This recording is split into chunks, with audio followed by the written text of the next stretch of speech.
Was this the night the WNBA saw the Indiana Fever's season flash before their eyes?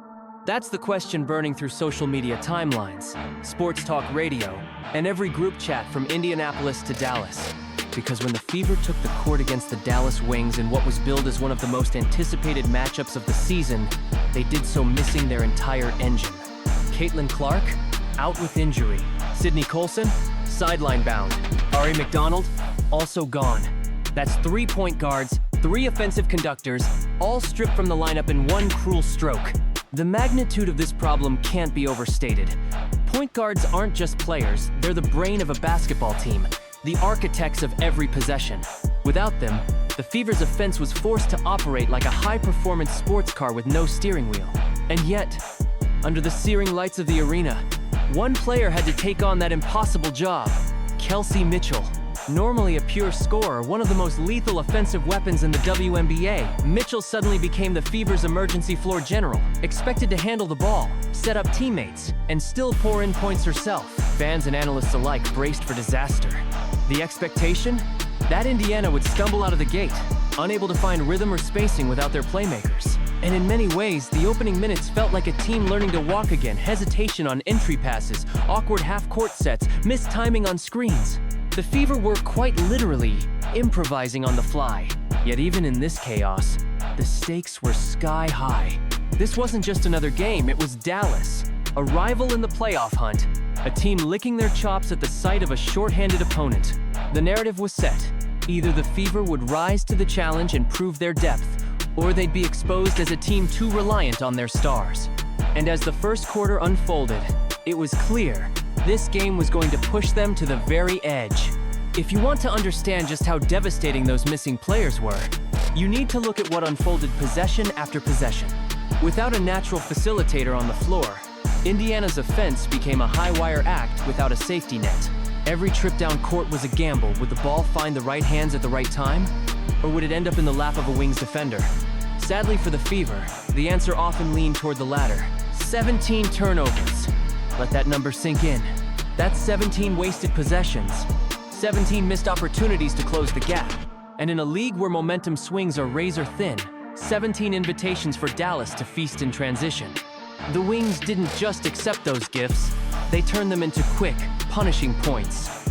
Every errant pass, every misjudged dribble, every mistimed cut felt like a gut punch to the Fever's chances.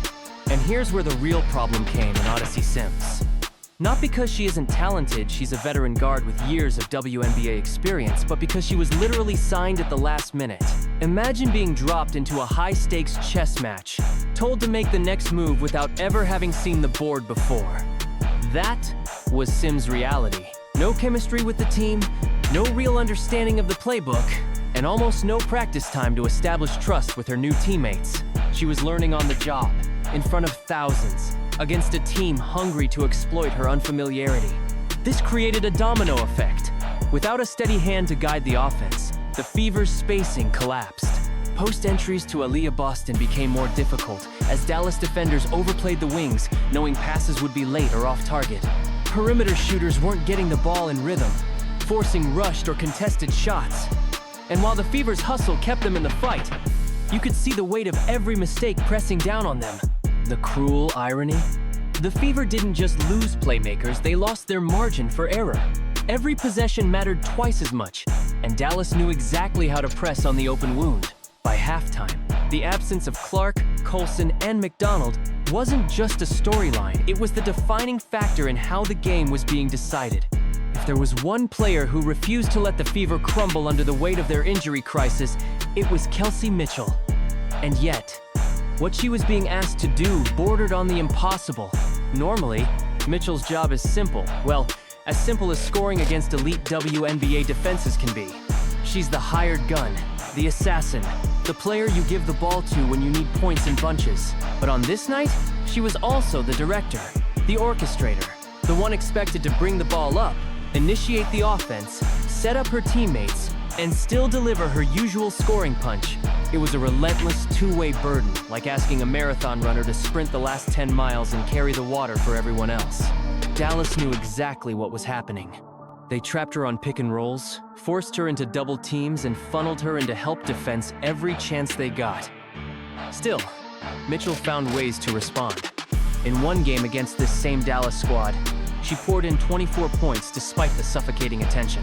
In another, she exploded for 32, her jumper falling like rain, her drive slicing through defenders who couldn't quite anticipate her next move. But here's the thing, every bucket came with a cost. You could see it in her body language after each possession. The hands on her knees after fighting through a double, the deep breaths between free throws, the quick glances at the bench as if to say, I can keep going, but don't ask me to slow down. The mental strain was just as heavy as the physical. She wasn't just trying to beat the defense, she was trying to keep the entire offense from falling apart at the seams. And still, there were moments that reminded everyone why Mitchell is one of the league's most dangerous guards. A hesitation dribble into a step-back three, a split between two defenders for a reverse layup, a baseline drive ending in a mid-air kickout for an open corner shot.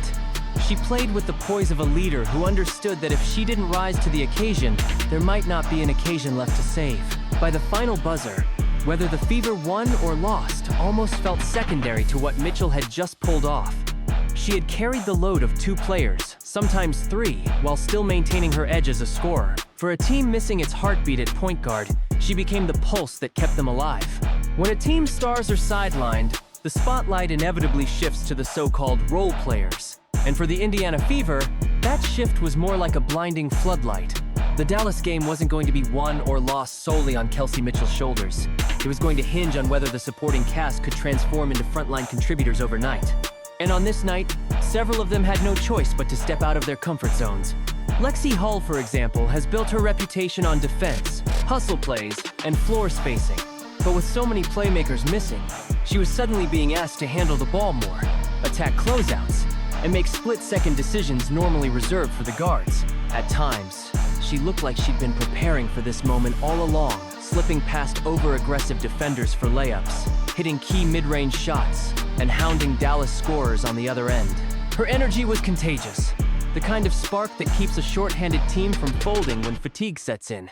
Then there was Nalissa Smith, a forward who thrives when she has a true point guard feeding her in the paint. Without that luxury, she had to create more of her own offense, flashing to the high post, putting the ball on the floor, and battling for second-chance points. You could see her determination in every rebound battle, in every putback attempt. Smith's physicality forced Dallas to work harder than they probably expected against a team missing half its primary offense. Even Odyssey Sims, despite being thrown into the lineup at the 11th hour, gave Indiana minutes they desperately needed. She might not have had the chemistry or the full playbook, but she brought veteran instincts knowing when to slow the tempo, when to push in transition, and how to draw fouls to give her teammates a breather. And here's where the hidden beauty of these situations comes in. Role players start to believe they can be more than role players. Every time Hall hit a big shot, every time Smith muscled her way to the rim, every time Sims made the right read, they were writing a new page in their own confidence. For a Fever team battling not just injuries but the creeping doubt of, what if we can't hang without our stars? This was a proving ground. It's these nights when the bench turns into the backbone that can change a season. Not because the stars won't return, but because when they do, they'll find a team that has been hardened in fire. A team that's no longer waiting for the big names to save them. If the Fever's backcourt was a patchwork quilt of last-minute adjustments, the front court was a full-scale war zone and Aliyah Boston was right at the center of it. You could almost feel the tension every time she touched the ball in the paint. For Indiana, she was the last fortress, the one area on the floor where they could reliably get something resembling a high-percentage look. For Dallas, she was the primary target. Shut her down, and the Fever's offense would collapse. From the opening tip, the Wings made their intentions clear. They doubled Boston on nearly every post touch, swarming her with a mix of physical post defenders and aggressive guards digging down to strip the ball. They were daring the Fever's depleted perimeter to beat them. And in some stretches, it worked. But here's the thing about Bo. The truth is, games aren't always decided by the full 40 minutes. Sometimes, they're decided in those tiny bursts of brilliance or breakdown that completely alter the course of the night. And for Indiana, those 3 moments were the difference between staying in the fight and getting pushed to the ropes. Even in a game where the scoreboard isn't kind, there are always individuals whose performances rise above the chaos, either by sheer will technical brilliance, or the kind of grit that doesn't show up in highlight reels but changes the feel of the game. This matchup had several of those. On both sides, for Indiana, Aliyah Boston was the anchor. She didn't just rack up points and rebounds, she was the emotional backbone of a team playing without two of its leaders. Every time she got the ball in the post, she drew double teams, forcing Dallas to adjust their defensive coverages. That alone opened windows for her teammates, even if those shots didn't always fall. On defense, she battled tirelessly against taller, longer matchups, holding her ground in the paint and contesting shots until the final buzzer. It wasn't a stat sheet dominating night by superstar standards, but given the circumstances, it was a performance that kept the Fever competitive far longer than they had any right to be. On the Dallas side, the story was one of balanced dominance, but there was one name that kept popping up in the key moments. Arike Ogunbowale.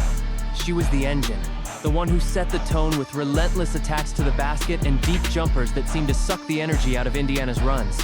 What made her performance so dangerous wasn't just the scoring, it was her timing.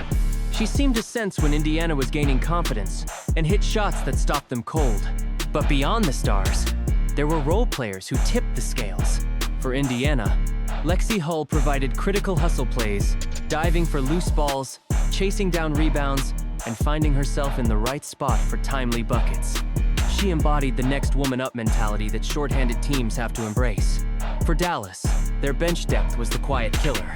Players like Tara McCowan and Crystal Dangerfield came in and maintained, even extended, the intensity, making sure the Fever never had a window to breathe.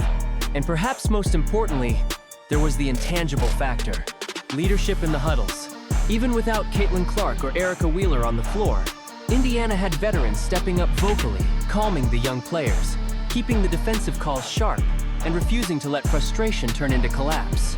In a league where momentum can vanish in seconds, those steady voices matter more than most fans realize. This game reminded everyone of a hard truth. Sometimes it's not the headline names that win or lose you the night. It's the players who do the dirty work, who stay locked in when the game gets ugly, and who keep their team's identity intact when the odds are stacked against them. Step back from the final score for a moment, and this game becomes less about the box score and more about the stories it tells for the future of both franchises. For the Indiana Fever, this was never just about beating Dallas, it was about proving something deeper. That even when stripped of their star power, they have a foundation strong enough to compete. Missing Caitlin Clark and Erica Wheeler left them without their primary playmakers. But instead of folding, they leaned into grit, tactical adjustments, and role players stepping into uncomfortable roles. That's how culture gets built, not in blowouts against weaker opponents, but in battles where the odds are ugly from the start. For Indiana's coaching staff, this game was also a laboratory. They tested defensive wrinkles, experimented with rotations, and learned which players can handle extended minutes against playoff-caliber pressure. Those lessons will matter come the postseason or even next year when depth inevitably gets tested again. If the Fever can integrate these battle-tested role players back into a healthy rotation, they'll be harder to scheme against because now they've seen who can thrive under duress. On the flip side, Dallas walks away with a different kind of takeaway: validation. This game was supposed to be theirs to lose, and they treated it that way, handling business with professionalism, controlling tempo, and punishing every mistake. That's the hallmark of a team with real postseason aspirations. You don't just win the games you're expected to win, you dominate them in ways that leave no doubt. But there's a warning buried in Dallas's win. Indiana, even without their two primary guards, managed to hang around for stretches and force adjustments. Against top-tier playoff opponents, Dallas won't have the luxury of waiting until the second quarter to find their rhythm. Their early game lapses in defensive communication could become cracks for elite teams to exploit. In the broader WNBA landscape, this game was also a snapshot of where the league is headed. Depth, adaptability, and the ability to weather injuries without losing identity. Those are going to be the deciding factors in a league where parity is tightening every year. Indiana may not have taken home the win, but they sent a message. We're not just a Caitlin Clark show. And Dallas, by taking care of business, reinforced that they're more than a one-star operation. They're a unit that can grind down opponents over 40 minutes. So when fans look back at this game months from now, it might not be the highlight plays that stick. It'll be the lessons learned, the cracks revealed, and the confidence gained on both sides. Because sometimes, the bigger picture isn't written on the scoreboard, it's written in how a team responds to the kind of game that tests every fiber of its identity.